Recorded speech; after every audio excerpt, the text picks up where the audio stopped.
Kalagalang magbabaga, inasal pandayanan, ngayon po domingo iti para kalantaya, ing Santissima Trinidad. The Most Holy Trinity, banal na sa tatlo, metong at Diyos, tatlong persona. Makanami ang meging metong in Diyos, ing tatlong persona. Nung gamitan tayo ng edition, masakit siya hindi dyan. Uling 1 plus 1 plus 1 equals 3. Pero nung gamitan tayo ng multiplication, medyo masakuli ang hindi dyan. Because 1 times 1 times 1 equals 1. So God must be a God of multiplication. At hindi ang tao, inyang lelahanin ng Diyos, iya bang po yadan. Higit na ng Diyos, iya bayad ng lalaki, ng magdilidili. So, giyawanin kaya bena, iya ba.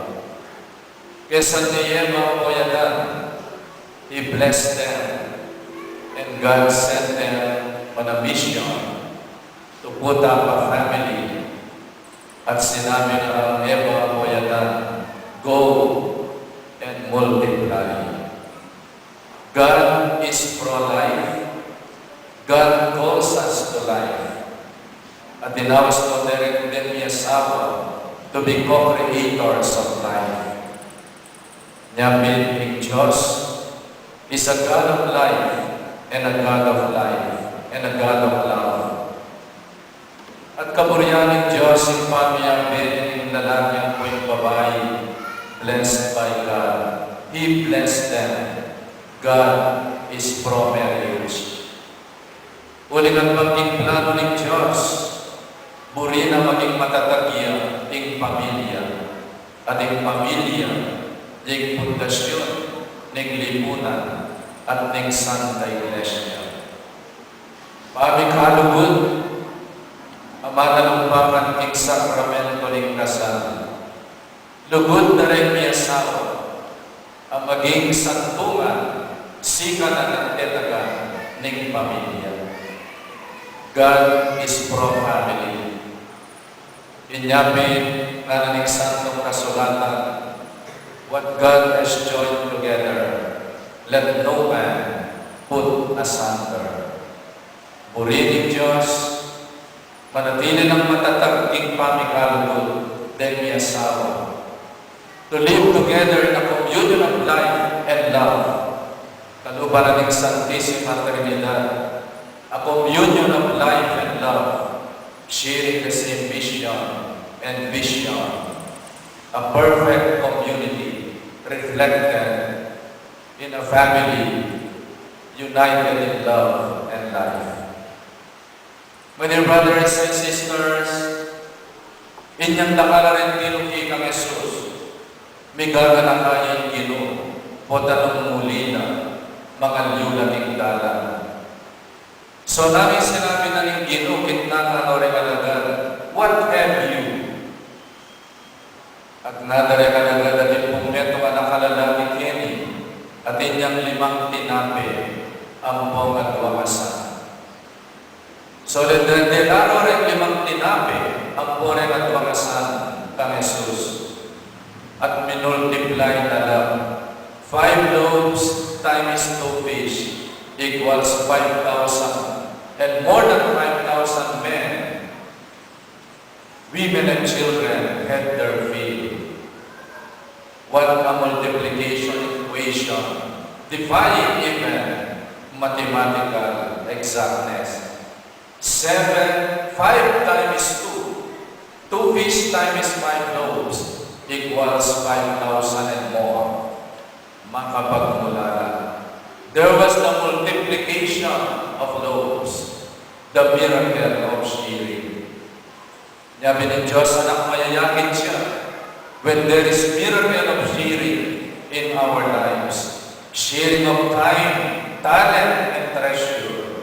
At ingbyada rin niya asawa, a sharing of life and love in marital union. My dear friends, inyang lapitan Peter is Jesus, kitnahane. Lord, makatapinante mo nung patawaran yung kapatid ko. At nga may ibat ng Ginoo, 70 times 7. Maybe that would take 490 times of forgiveness, but more than that, edamos na sa sawang mamatawad king Memo at Memo. Because God is always ready to forgive us and to restore us and to bring us back to the dignity of a God's child through the sacrament of reconciliation.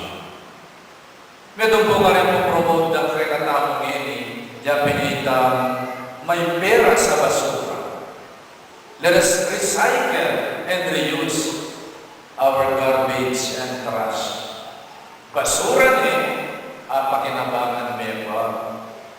Basura ni recycle mepa.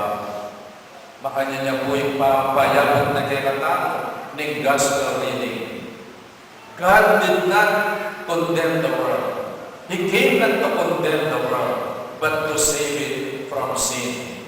And God so loved the world that He gave His only begotten Son for our salvation. Ganyan tayo kamahal ng Diyos. Isinugo niya ang kanyang anak upang sa pamamagitan ng kanyang anak na nag-alay ng kanyang buhay sa krus ay nakamtan natin ang kaligtasan. Hindi tayo ibabasura ng Diyos. God will restore us and bring us back to our original image dahil mahal niya tayo. Alam niyo, no, ako'y nagpunta sa Roma, yung kami nag-tour sa Sistine Chapel, sabi sa amin ng tourist guide, Father, the Sistine Chapel was restored for 20 years. At sila'y gumastos ng $20 million sa mga Japanese with their beautiful technology para maibalik ang painting ni Michelangelo doon sa Sistine Chapel. 20 years, worth $20 million. But we are more than $20 million. And more than 20 years, God will always restore us to our dignity as His children sa pamamagitan ng sacrament of reconciliation. Yan ang paglala ng Banal na Espiritu. The Holy Spirit will continue creating us and recreating us through the power of the sacrament of reconciliation. Mahal tayo ng Diyos. Hindi tayo ibabasura ng Diyos. We are worth the life of His Son. Ganyan tayo kamahal ng Diyos. The Holy Trinity is a mystery. At ang mystery ay isang bagay na naunawaan natin, nararanasan natin, pero hindi natin lubos maintindihan. Minsan ako'y nagkaroon ng dinner doon sa Amerika. At sabi sa akin ng isang pinsan ko, Father, ano bang pagkakaiba ng miracle at mystery? Eh, nag-isip-isip ako, ano nga bang kaibahan ng mystery at miracle?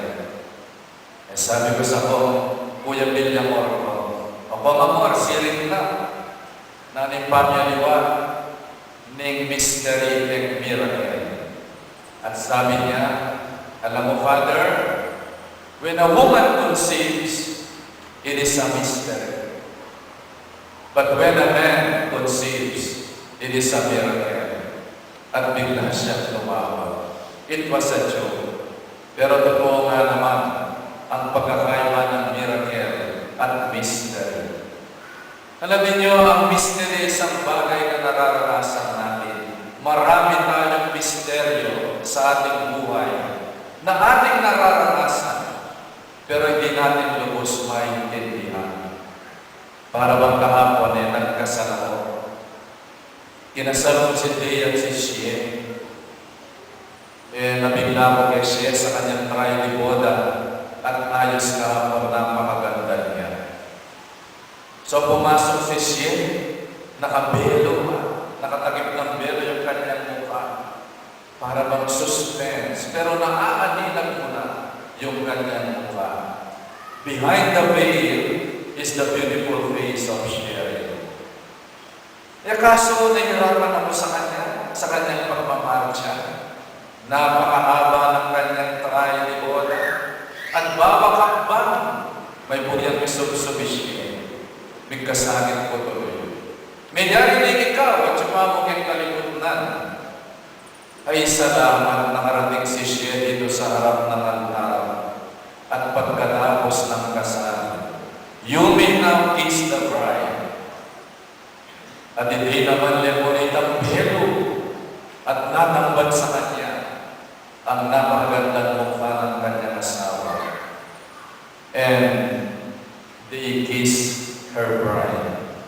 Maybe not for the first time, but for the 31st time, or 1,000 times. Do you believe na yung nagkakasal ay first time yung mag-kiss ng gano'n? Hindi, I don't believe in that. Joking aside. Pero yun ang buhay ng mag-asawa, is constant unveiling of the mystery of the person of your wife. Unveiling. Sa kasal, belo lamang i-unveil nila. Indiranin mo lahat i-unveil na. Dahil kapag mahal mo isang tao, lahat ay ilalantad mo. Wala nang nakatago. Tayo, mystery tayo sa isa't isa eh. Pero sa asawa mo, wala na sa likod. At yan pang medyo sensor. Pagdating